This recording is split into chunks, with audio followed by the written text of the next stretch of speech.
Primeira-ministra italiana visita Kiev para garantir apoio na guerra. Explosivos russos por detonar apresentam mais uma ameaça para ucranianos. Sismos voltam a fazer vítimas na Turquia e na Síria. Equipas procuram sobreviventes à medida que a preocupação com a propagação de doenças aumenta. A promessa foi cumprida. Ainda antes do primeiro aniversário da guerra, Giorgia Meloni visitou a Ucrânia. Esta terça-feira, a poucos dias da efeméride, a primeira-ministra italiana deslocou-se a Kiev para demonstrar solidariedade. À mesa com Zelensky, Meloni acusou Putin de fazer propaganda e garantiu ao presidente ucraniano que Roma não vacilará no apoio ao país invadido pela Rússia. Mas uma linha vermelha vai continuar para já a separar os dois líderes. De acordo com a chefe do executivo italiano, atualmente o fornecimento de aeronaves não está sobre a mesa.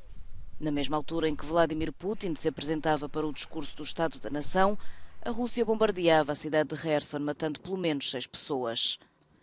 Já em Kharkiv, peritos em explosivos removem há meses o que resta de mísseis russos. Numa área recentemente recuperada pelas forças ucranianas, são já muitas as vítimas de engenhos por explodir. Бувають випадки, коли люди виїжджають на заміновану територію, та бувають летальні наслідки.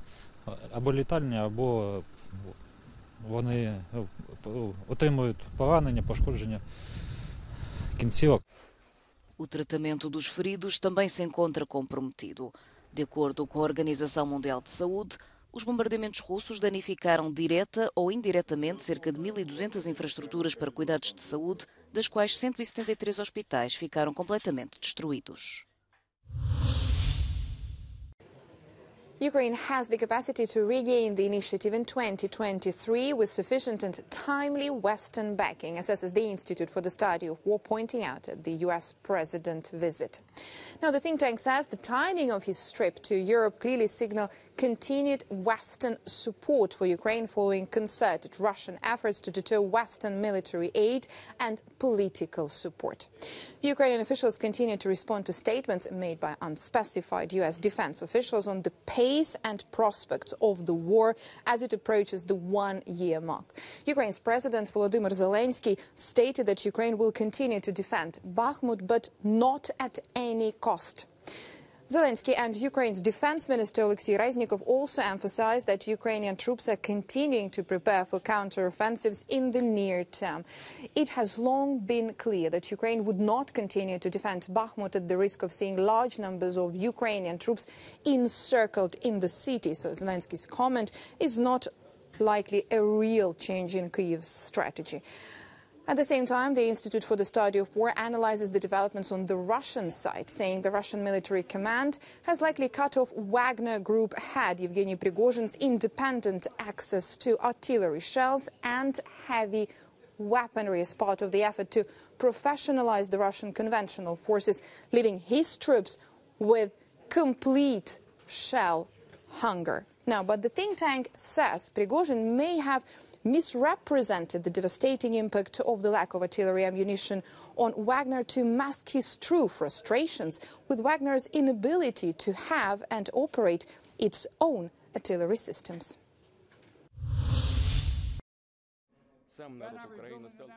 No espaço de algumas horas, o espelho dos dois lados da guerra, de duas visões completamente distintas da realidade.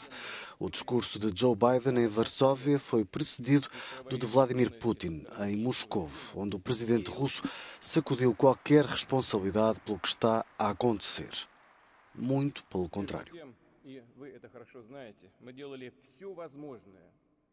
Ответственность за разжигание украинского конфликта, за эскалацию, за рост числа его жертв полностью лежит на западных элитах. И, конечно, на киевском режиме сегодняшнем, для которого украинский народ, по сути дела, чужой.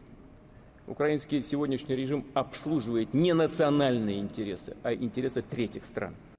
O distanciamento de Putin foi mais longe. Anunciou a suspensão da participação russa no Tratado de Desarmamento Nuclear Novo START e deixou em aberto a realização de testes.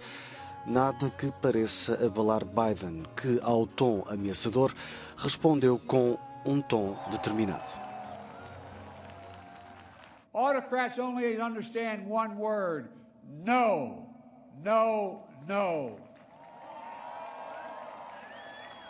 No, you will not take my country. No, you will not take my freedom. No, you will not take my future. Brutality will never grind down the will of the free. And Ukraine will never be a victory for Russia. Never. Para garantir que isso aconteça, o reforço da unidade passa pelo encontro de Biden esta quarta-feira com os líderes da Frente Leste da NATO. A Rússia anunciou a suspensão do New START, o novo tratado de redução de armas estratégicas assinado entre Moscou e Washington. Vladimir Putin afirmou que a Rússia deve estar pronta a retomar os testes de armas nucleares se os Estados Unidos o fizerem. No seu discurso sobre o Estado da Nação, o presidente russo acusou os Estados Unidos e os seus aliados da NATO de declararem abertamente o objetivo de que a Rússia seja derrotada na Ucrânia. Нам стратегическое поражение хотят нанести и лезут на наши ядерные объекты. В этой связи вынужден заявить сегодня о том, что Россия приостанавливает свое участие в договоре о стратегических наступательных вооружениях. Já o secretário-geral da NATO lamentava a decisão da Rússia de suspender a sua participação no Tratado sobre o Nuclear. Minister, 1 year since he launched the Russian invasion, we see no sign that President Putin is preparing for peace. On the contrary, as he made clear today, he is preparing for more war. Russia is launching new offensives, mobilizing more troops, and reaching out to North Korea and Iran. O secretário de Estado dos Estados Unidos, Antony Blinken, referia que o anúncio da Rússia é infeliz e muito irresponsável. Falando à imprensa durante a sua visita a Atenas, Antony Blinken disse que o seu país estará atento ao que Moscou fará, mas deixou a porta aberta a futuras conversações. A Polónia fechou o último posto fronteiriço com a Bielorrússia ao trânsito de mercadorias e agravou a tensão crescente há quase 2 semanas. O conflito surgiu com a condenação pelas autoridades de Minsk do jornalista de origem polaca Andrzej Poczobut por alegado incitamento ao ódio. A tensão subiu com o encerramento de um dos 2 postos fronteiriços para a travessia de mercadorias entre ambos os países, causando longas filas de espera aos caminhões no lado polaco.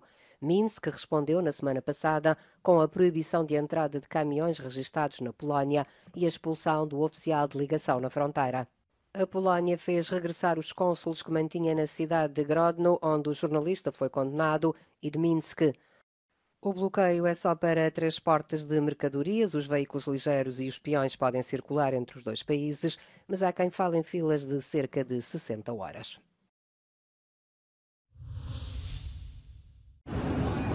Equipas de resgate e salvamento voltaram a mergulhar nos escombros para encontrar sobreviventes na Turquia. Pelo menos 8 pessoas morreram e centenas ficaram feridas no país e na vizinha Síria, após a terra ter voltado a tremer esta segunda-feira.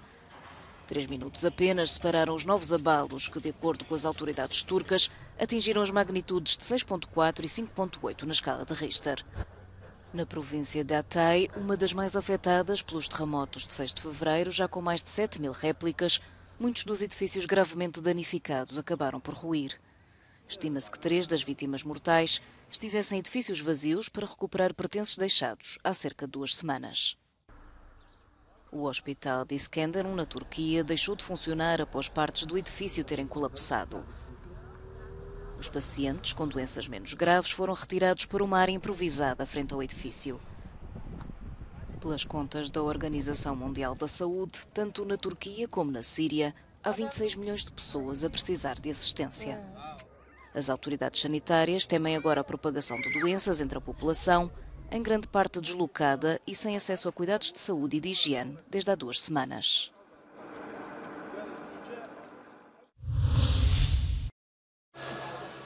Os deslizamentos de terra no estado de São Paulo, no Brasil, já fizeram mais de 4 dezenas de mortos, mas os números podem rapidamente aumentar, havendo cerca de 40 desaparecidos.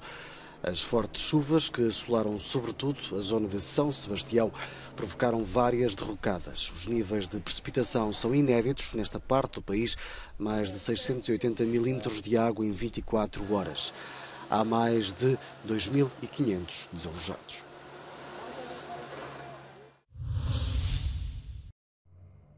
Da ficção para a realidade, os avanços da tecnologia no reconhecimento facial, aliados à exposição pessoal na internet, tornam cada vez mais difícil passarmos despercebidos, como na série Sob Suspeita, lançada em 2011. A France Télévisions realizou um teste nas ruas de Paris. Através de fotos, um especialista em reconhecimento facial consegue identificar quem se passeia nas ruas da capital francesa. Elle vient de Lyon, elle est inscrite sur des sites de nounous. Il a fallu combien de temps pour trouver tout ça? Une vingtaine de secondes, là, à peu près. Numa questão de segundos, a identidade é confirmada para espanto de quem se vê exposto por um ilustre desconhecido. Ça fait un peu peur. Parce qu'on s'y attend pas, une personne comme ça qui nous donne notre prénom, notre nom en disant on ne connaît pas, ça fait quand même un peu peur. Surtout qu'on n'est pas d'ici, donc genre qu'on arrive à nous trouver dans une autre ville. C'est pas du genre à mettre des photos, enfin je sais pas, sur internet ou donc qu'on puisse me retrouver comme ça, ouais, ça surprend un peu.